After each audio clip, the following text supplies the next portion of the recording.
Welcome to episode 134 of the Driller Newscast, your rock solid resource of news, policies, stories, and events impacting the drilling and construction industry. I'm your coach this week, Brock Yorty, and it's time that we start thinking about football. And it's fourth quarter. We're in the red zone. How are we going to punch through for that final points before the end of 2024? Episode 134 is brought to you by Center Rock Manufacturing. Center Rock manufactures a full line of air rock drilling tools and accessories, including down the hole hammers, bits from 3.5 inch to 48 inch, overburden drilling systems, and LP canister drills from 18 inch to 144 inches. They offer mobile workshops for drilling companies, custom manufactured drill strings, and they do this with an experienced staff of factory service technicians that can support all of these offerings and many more. Thank you, Center Rock. We really appreciate it.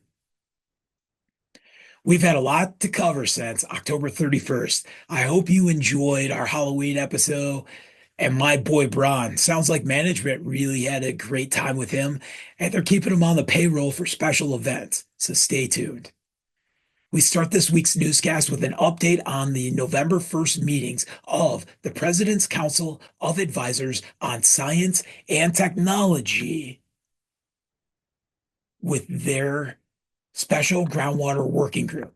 Next, we head to COP29 Baku, Azerbaijan, where they're talking about the importance of the world's commitment to greenhouse gas reductions.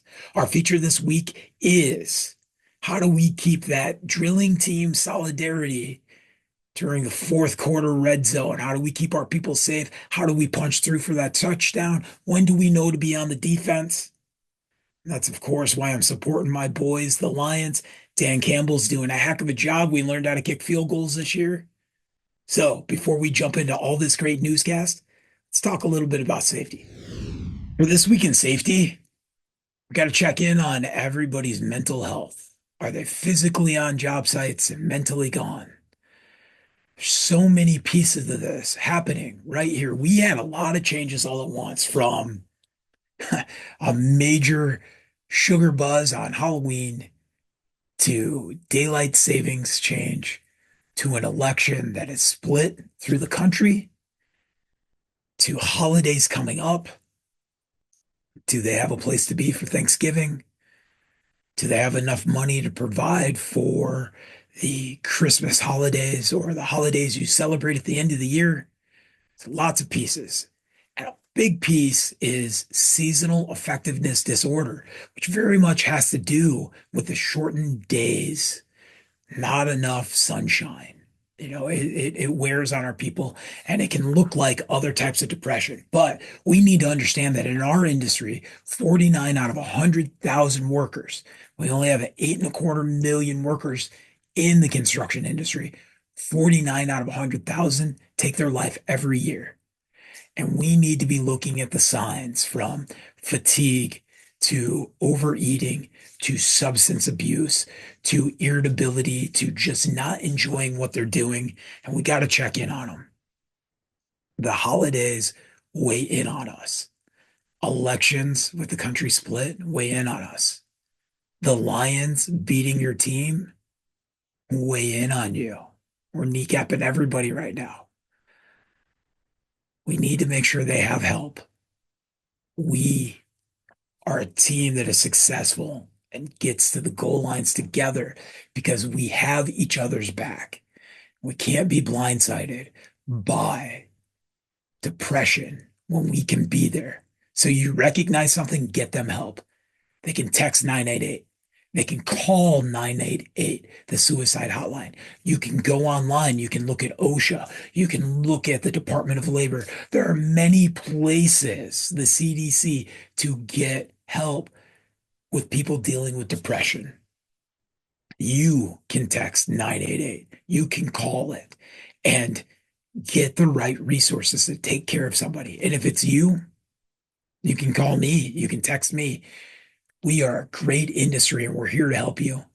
We just have to recognize we need help when we need it And sometimes, dang it, we're not thinking about everything that's impacting somebody from their family members to their friends to the uncertainty of what 2025 has to offer, from being a diversified business heavily into geothermal to not knowing if that's going to be there, or PFAS investigation and where we could go there, to water wells. There's so many pieces here.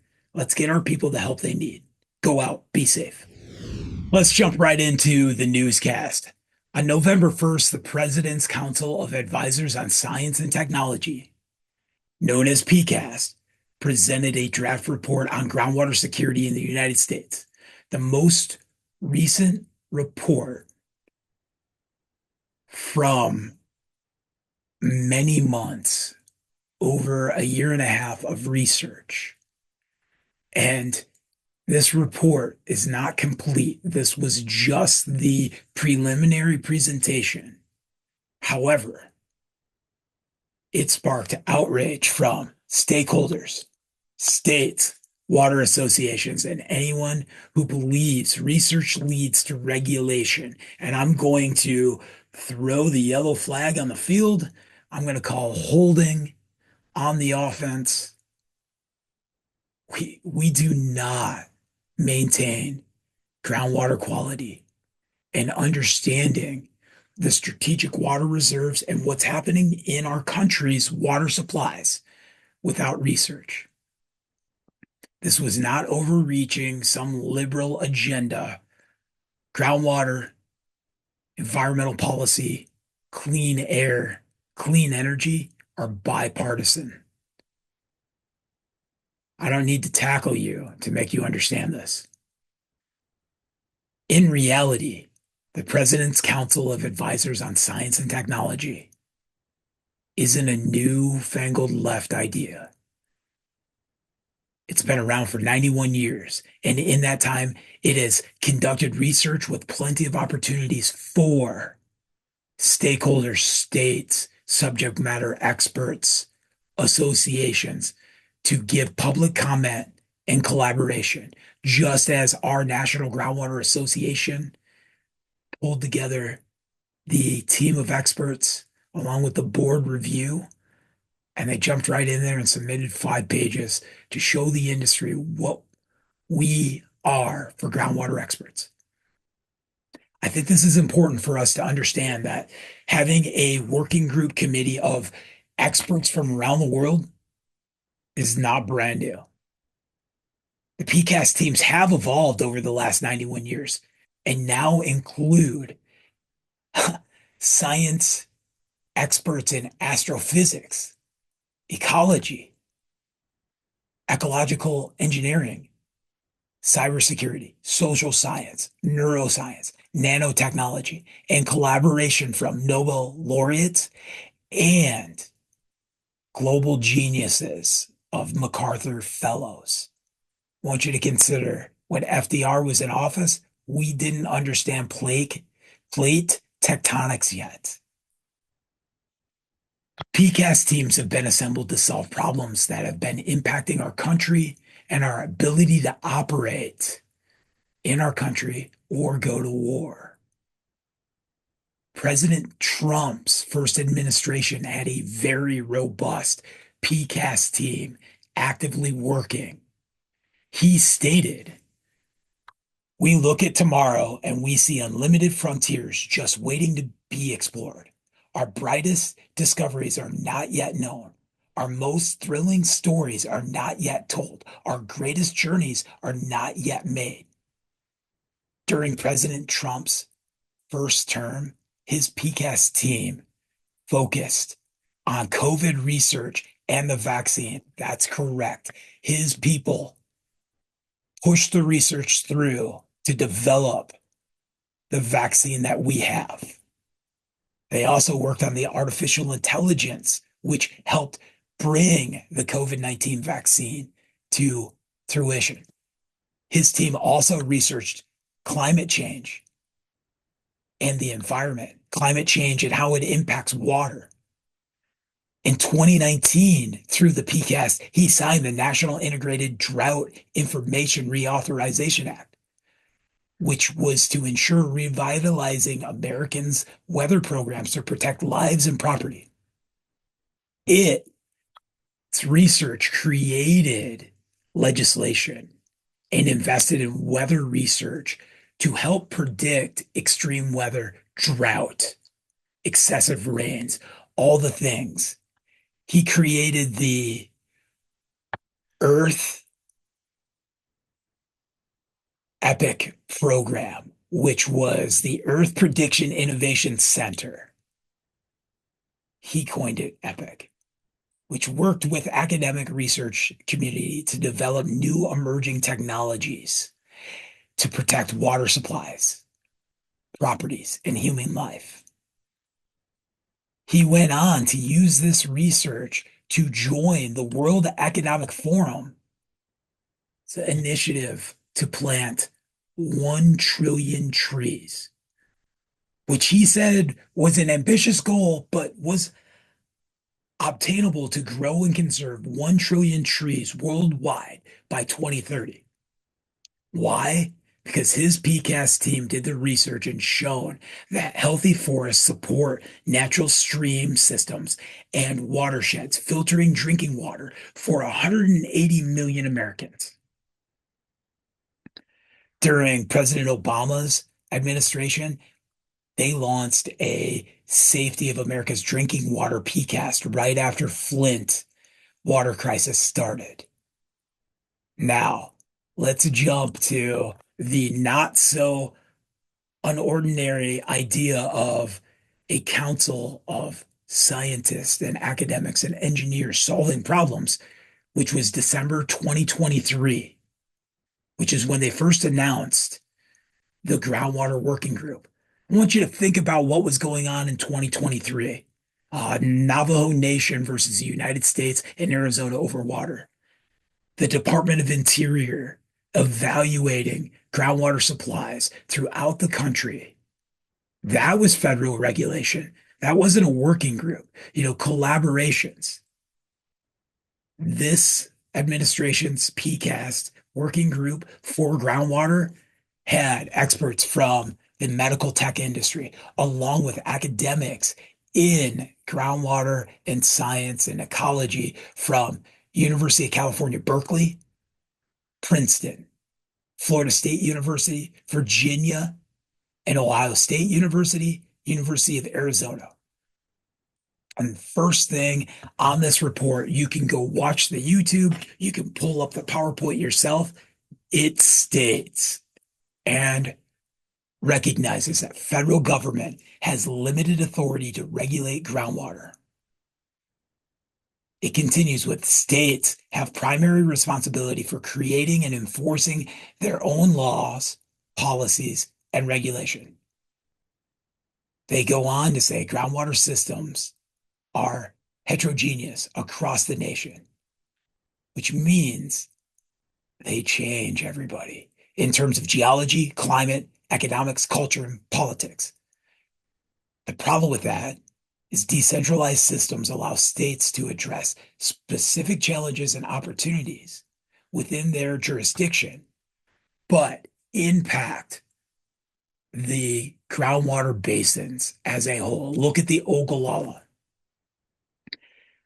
They reported on groundwater facts that stated drinking water pulled from groundwater supplies half of the U.S. population. Agricultural irrigation relies on 70% of their water coming from groundwater. They state groundwater security and stability is critical for security, health, and economic sustainability. They asked for findings from federal and state agencies, professionals, water associations, academics, and subject matter experts. They wanted to know from a state and local level what they could do. And they stated that when we get to the small level, the local level, efforts are limited by available funds, limited accessibility to groundwater models and predictions, lack of standardized data protocols and metrics hamper sharing data and best practices. I want you to consider all of the posturing throughout the country right now with states on this groundwater is mine, not yours. And we see this from California to Oregon to Georgia to Florida. Most recently, New Mexico and Texas, where Texas won. That was federal decision right there at the Supreme Court. They also state there is a shortage of skilled workforce in groundwater industries, including science, management, stakeholders, and engagement. They go on to say that we need to focus on the science and technology. They asked questions on how can the federal government help state and local water managers? How can we help? Not how can we regulate? This is very important for us to understand as we go into 2025 and how we represent ourselves as groundwater professionals. What research is needed now to safeguard water security and sustainability for the future? What potential incentives could the federal government provide to promote sustainable quantity, quality, and efficiency? Back in July, the NGWA, National Groundwater Association, I'm a member of, you better be too, submitted a 5-page response. And I appreciate that I am a member and that my funds go. And we have this camaraderie coming up in Las Vegas. And I appreciate that the Driller Newscast can be some insight that excites folks. You know, I loved this line. I'm going to tell you right now, you need to go check out this PCast and you need to go to ngwa.org and check out their 5-page. I'll make sure it's linked. This statement is so important to me that Bill and team led with. It's safeguarding groundwater is a global challenge, but the primary sustainable management solutions are found at the local and aquifer or groundwater basin level. I want you to think about that. That's the groundwater that we are pulling out of the watershed that we need to be looking at. It continues. Groundwater occurs in aquifers that are highly variable across the country in size, geology, climate, overlying land use, and water demands. Aquifers are natural infrastructures providing groundwater storage, subsurface conveyance, and surface water flow, and often are sinks receiving waste fluids.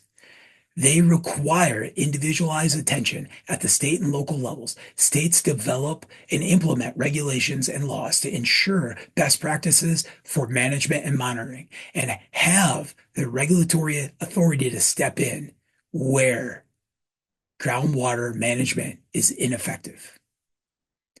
These frameworks address so much of the local needs, and NGWA gives the White House the information they need to know that 40 million Americans have private water wells, and 93 million Americans rely on public water supplies fed by 38,000 groundwater systems. That is a big piece for us.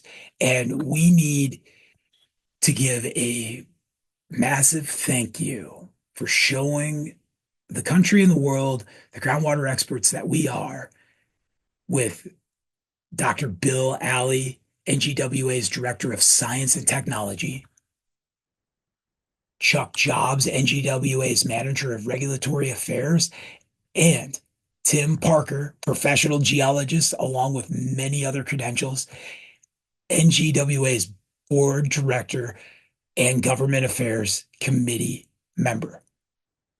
They did an incredible job responding and guiding the White House on what the working group should be focusing on, and for us to understand the importance of America's groundwater. Let's talk about COP29. Executive Secretary Simon Steele's opening speech at the UN Climate Change Conference, COP29. He had these statements. Do you want your grocery and energy bill to go up even more? Do you want your country to become economically uncompetitive? Do you really want even further global instability costing precious lives? This crisis is affecting every single individual in the world in one way or another. We mustn't let the 1.5 degrees Celsius slip out of our reach. And even as temperatures rise, the implementation of our agreements must claw them back. Clean energy and infrastructure investment will reach $2 trillion in 2024, which is almost twice the investment that we have in fossil fuels. The shift to clean energy and climate resilience will not be stopped. Our job is to accelerate this and make sure its huge benefits are shared by all countries and all people. What's happening at COP29, what has just transpired for our coaching change for the United States does not let us allow for that outside linebacker that is extreme weather and that 1.5 degree Celsius shift come in and sack us. We're not that far into this. And 2025 to 2030 is such a pivotal point for us. Just 8 years ago in COP21 in Paris, France, the offering of parties, which was 196 parties, countries, began using the Paris Agreement as its primary framework for climate action. This came from Climate Week. We have to understand. 1 year later, their agreement became legally binding on November 4th, 2016. And we had to have enough country buy-ins to ratify it.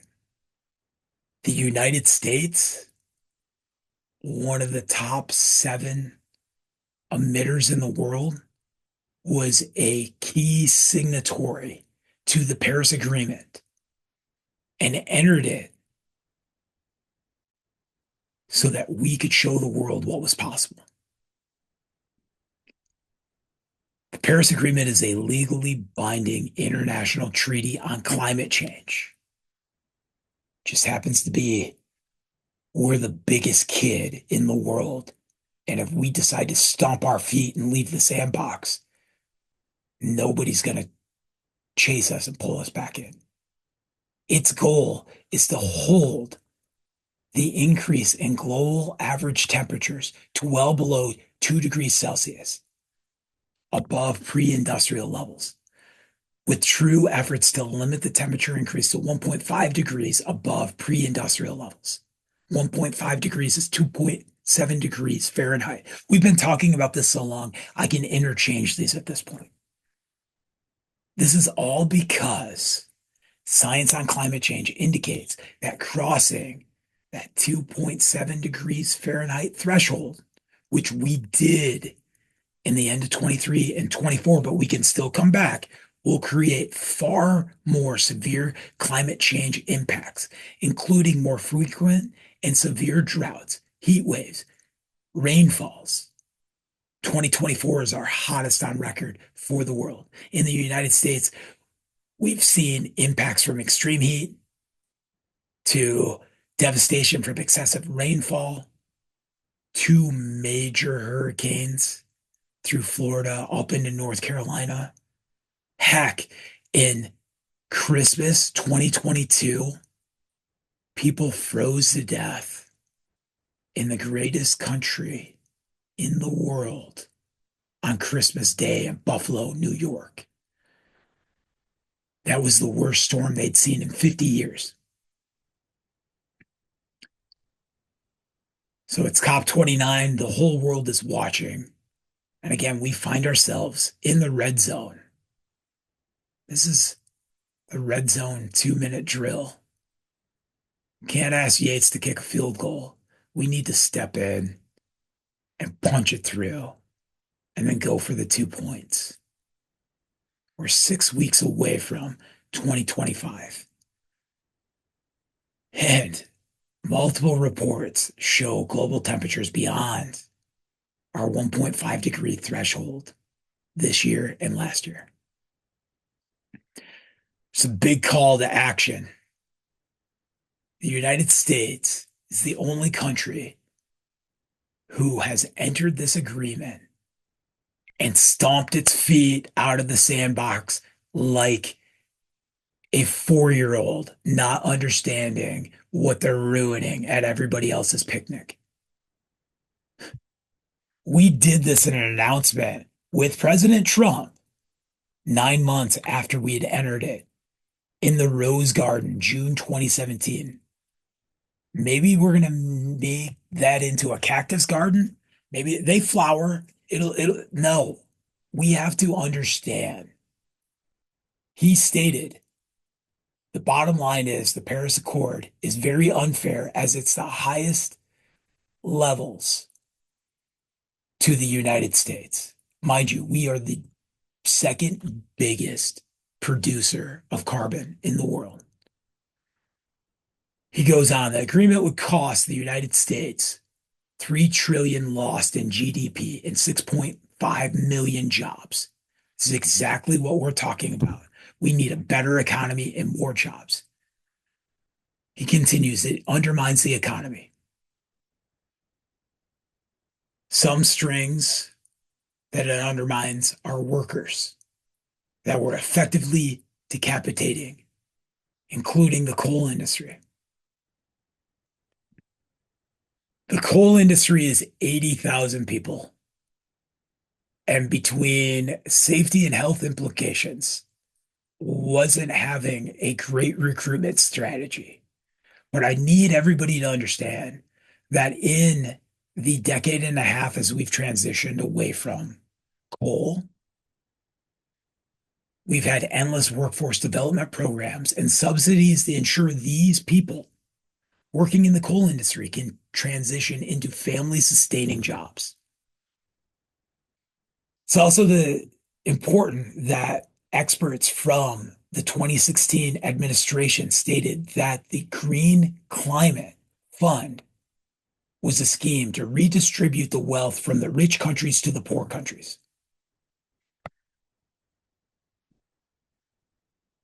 A week ago, 2 weeks ago, we talked about the separation between the haves and the haves not, and what is really on all of our mind.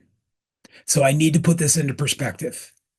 There are over 8 billion people on the planet. 6.5 million people from the United States equals 0.081% of that 8 billion. The entire population of the United States is just over 4% of the world's population. We are the second most greenhouse gas emitter. Number one is China with 1.4 billion people, or 17% of the world's population. And they produce 26% of the global greenhouse gas. The United States, right behind them, 13.4%. Last year at COP28, we all made a commitment, all 196 countries, to fully start a smart, smooth transition away from fossil fuels.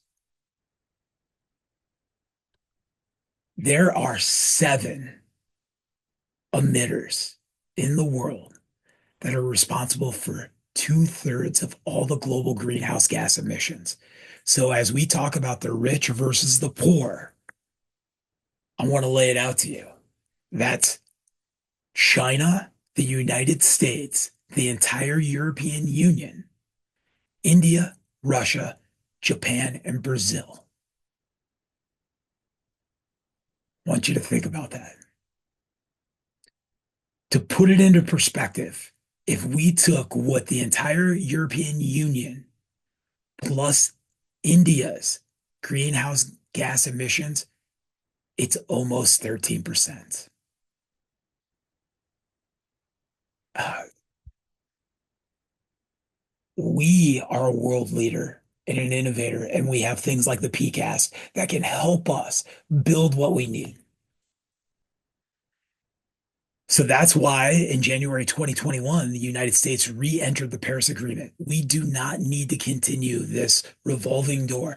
I have full confidence in the administration that's coming in right now with all of the brilliant minds that are stepping in to make our economy and our country better, that we can stay in a net zero, productive, goal-oriented idea. That is our offense because the defense sucks. If we do not hit our 2030 goals,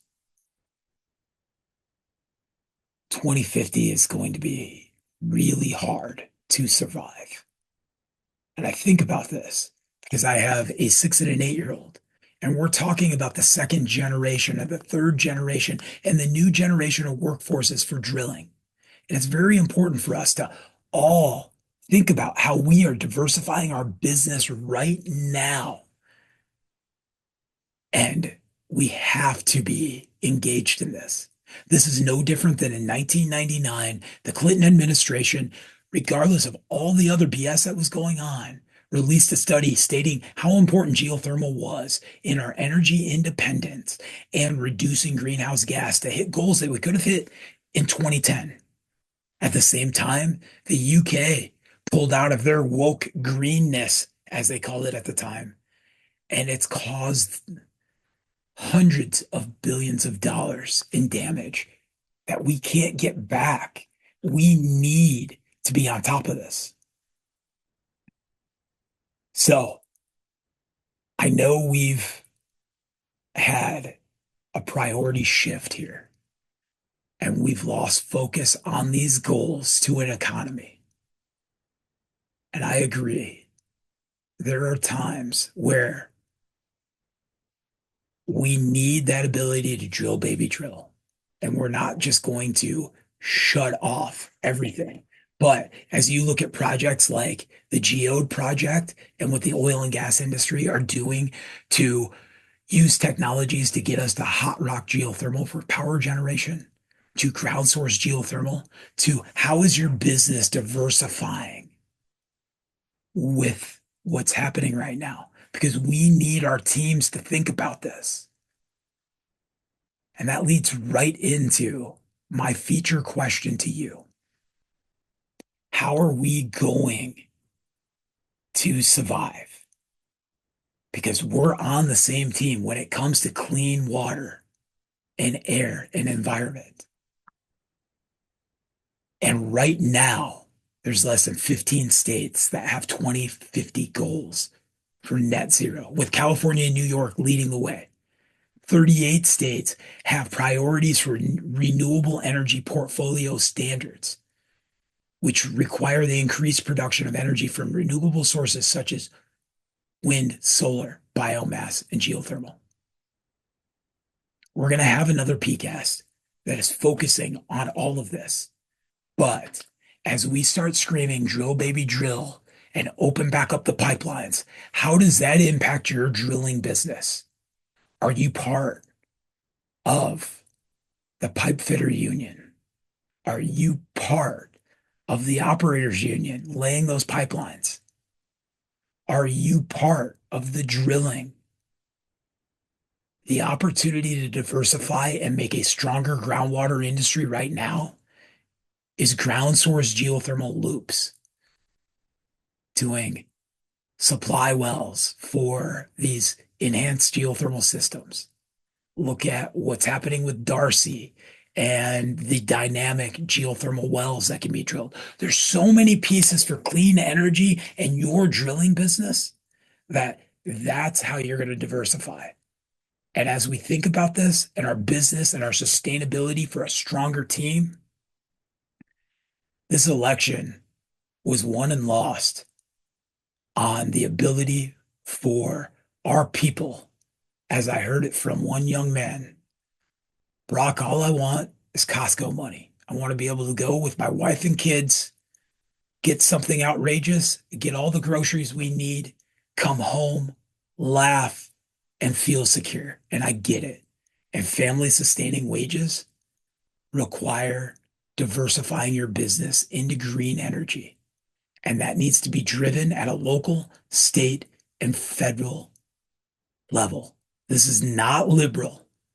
This is not conservative. This is the way we make the greatest impact on our planet.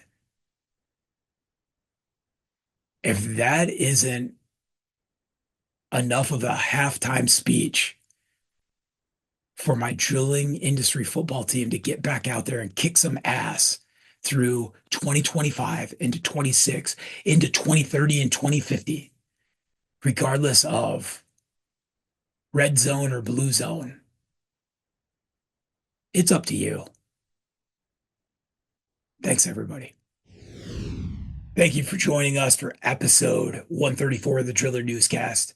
I really appreciate Center Rock Manufacturing for being the team that brought us the news this week. So many important pieces. Get involved with ground source geothermal.